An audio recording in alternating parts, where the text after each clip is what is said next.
हम अभी मौजूद हैं दरभंगा के सर्किट हाउस में और इसी चेयर पे मंत्री जीवेश कुमार बिहार सरकार के हैं, जो आकर के अभी प्रेस वार्ता किया है। रात की जो घटना थी और जिस तरह से खबर तूल पकड़ता चला गया, तेजस्वी यादव आनंद फानन में सिंवारा थाना पहुंचते हैं दरभंगा जिला के और यूट्यूबर पत्रकार के समर्थन में उतरते हैं, एफआईआर करवाते हैं मंत्री जीवेश कुमार मिश्रा पर। उसके बाद वो भी कैमरे के सामने आते हैं, मीडिया के सामने आते हैं। हालांकि जब जीवेश कुमार से सवाल जवाब किया जा रहा था तो उन्होंने कहा कि हमारी जान पर खतरा था, वहां बड़े से पत्थर की तैयारी कर रखा था लोगों ने और हमें मारने की कोशिश की जा रही थी। हमारे गाड़ियों पर हमला हुआ और हमारे गाड़ियों पर जो पत्रकार से मारपीट का आरोप है, जिस पत्रकार पे लगा है, पत्रकार ने आरोप लगाया है, उनके माइक से गाड़ी की क्षतिग्रस्त हुई है मंत्री जीवेश कुमार के गाड़ी को। उन्होंने इस तरह के सफाई में अपनी कही है।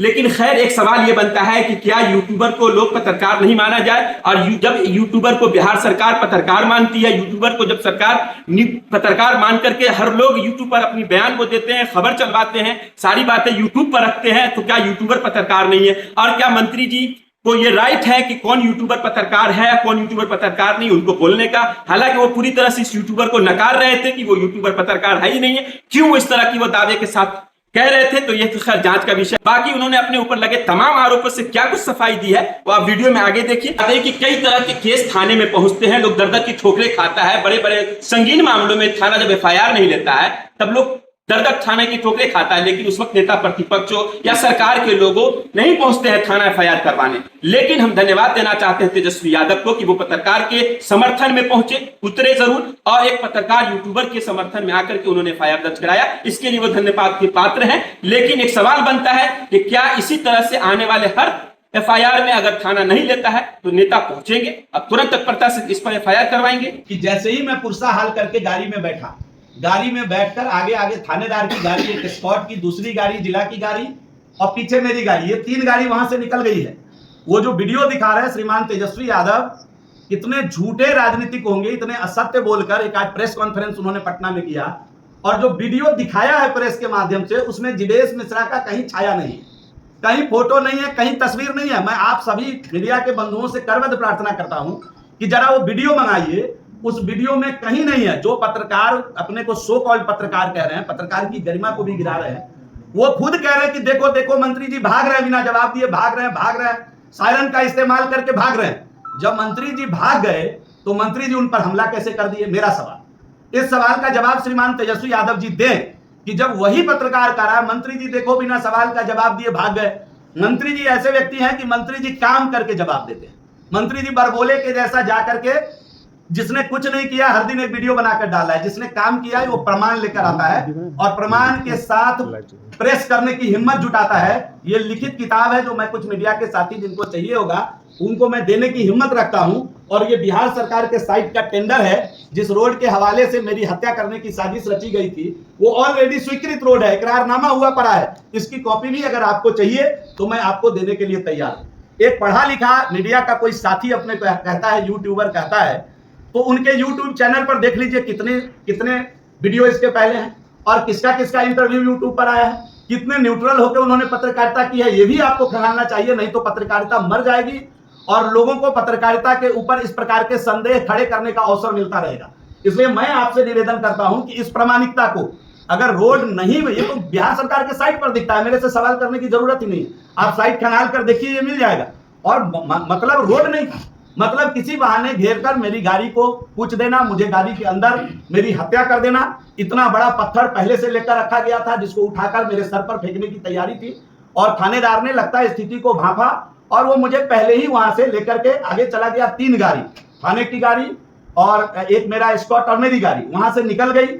मेरी 2 गाड़ी सिंगल रास्ता होने के कारण जो पीछे का स्कॉट होता है और एक स्पेयर गाड़ी होती है जिसमें बाकी कैमरामैन बाकी लोग होते हैं, वो गाड़ी पीछे रुककर आप पता करेंगे कि कैसे जो अपने को पत्रकार कह रहे थे वो बोनट पर कूद कर बैठ गए, कभी नीचे उतर गए, अपने हाथ में जो बाइक का डंडा था उससे उसका शीशा मारकर फोड़ दिए और बाद में कहे कि ये हमारा माइक तोड़ दिया गया। ये सब आरोप, गलत आरोप लगाए गए। थाना खुद पहुंच करके बाद में वहां से गाड़ी रिलीज कराई और गाड़ी के पीछे भागने के क्रम में वो गिरे जरूर, ऐसा मुझे वहां के स्थानीय लोगों ने बताया कि जब वो गाड़ी का शीशा पीछे से मारकर तोड़ रहे थे अपने माइक वाले डंडे से, तो पीछे जब वो भाग रहे थे तो भागने के क्रम में वो एक बार गिरे जरूर, फिर खुद से अपना कपड़ा फाड़ करके बाद में जब डीएसपी और थाना आता है तो खुद से कपड़ा फाड़ करके वो अपना वीडियो बना करके अन्य साथियों को बताने की चेष्टा करते हैं। तो मैं इन बातों को आपके समक्ष इसलिए रखा कि वस्तु स्थिति पर पर्दा डालने का काम श्रीमान तेजस्वी यादव जी कर रहे थे। और तेजस्वी यादव जी को मैं जरा याद दिला देना चाहता हूं कि जिस एमएलए को बगल में लेकर एफआईआर दर्ज कराने गए थे, तेजस्वी यादव जी बच्चे रहे होंगे, उनकी याददाश्त उस समय उतनी मजबूत नहीं रही होगी। एक एमएलए जिनको लेकर आज गए थे एफआईआर दर्ज कराने, वो एक दलित बेटे का हाथ का नाखून खींच लिए थे सरसी से अपने घर में बिठा करके। तेजस्वी यादव जी किसको लेकर गए एफआईआर दर्ज कराने? तो जरा आप इस बात को रखिए कि उनके बगल में बैठा हुआ व्यक्ति एक एमएलए था जो सरसी से एक दलित के बेटे का हाथ का पांव का नाखून अपने आवास में बुलाकर खींच लिया। तेजस्वी यादव वही व्यक्ति हैं जिनके पिता और माता के शासनकाल में एक आईएएस ऑफिसर की पत्नी चंपा विश्वास के साथ क्या किया गया, ये बात भी तेजस्वी यादव को अपने प्रेस कॉन्फ्रेंस में न्यूट्रल होकर के मीडिया के साथियों को बताना चाहिए था। और तेजस्वी यादव वही व्यक्ति हैं जिनके पिता ने किसी यूट्यूबर को नहीं, मैं ये दिखा रहा हूं, आप देख लीजिए, जरा सुन लीजिए।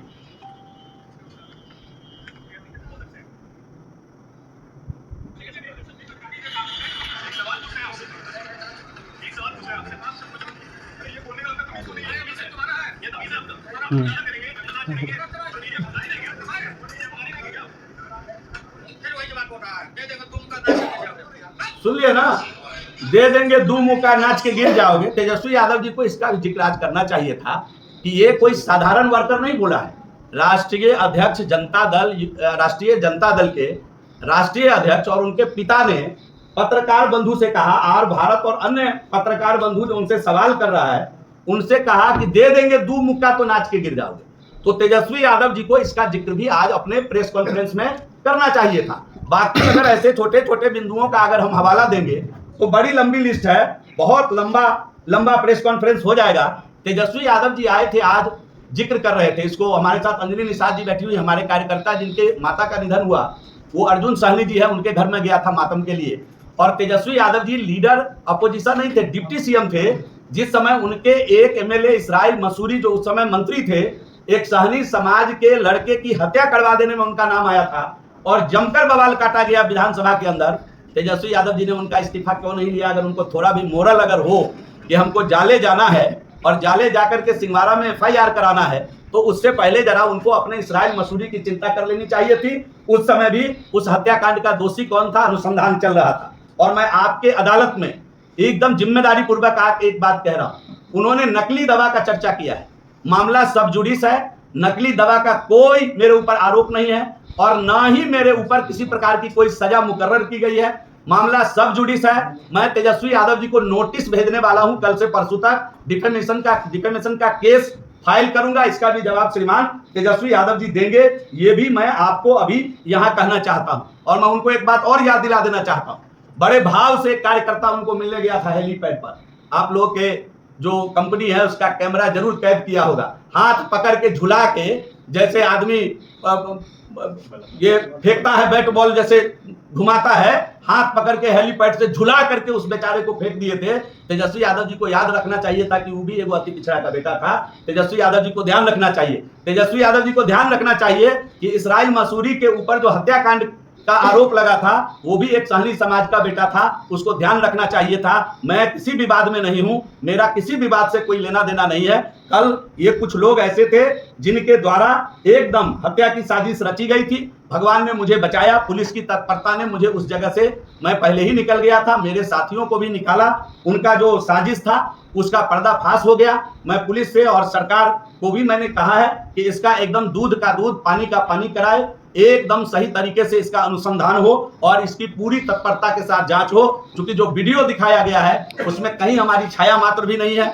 एक शब्द को, उसमें का एक शब्द को हमारा शब्द बताकर उसको प्रचार किया जा रहा है। मैं जब बाहर चला गया, थानेदार को भी मालूम है कि मैं उसकी गाड़ी के पीछे पीछे जब राजो पहुंच गया तब ये घटना रामपट्टी में घटी है। वो किसी और के वॉइस को, खुद उनके साथ जो लोग थे वहां के स्थानीय, उनकी वॉइस को, हमारे वॉइस को बता करके दुष्प्रचार किया जा रहा है। तो हम तो सरकार में कहेंगे कि भाई इसकी भी जांच हो जाए कि वो वॉइस किसकी है और कौन है, कहां से निकला है। तो ये सब गलत दलील मेरा, मैं जब भाग ही गया, मेरा जब शीशा ही नहीं खुला, जब मैं सायरन का प्रयोग करके भाग गया, तो उनको मारा कौन, फिंगरप्रिंट किसका ढूंढ रहे हैं वो। तो ये सब काम मुस्तैदी के साथ एक एक करके खुद जिसको यूट्यूबर कहिए या मोबाइल कैमरा धारी कहिए, हम तो उनको मोबाइल कैमरा धारी बोल रहे हैं। मोबाइल कैमरा धारी ने खुद ही अपने डायलॉग में कहा है कि देखिए देखिए बिना जवाब दिए भाग रहे हैं मंत्री जी, भाग गए मंत्री जी। जब भाग ही गए तो उनको मारा कौन, उनके ऊपर आरोप किसके ऊपर वो लगा रहे हैं? तो ये सब चंद सवाल हमारे हैं जिसको जरूर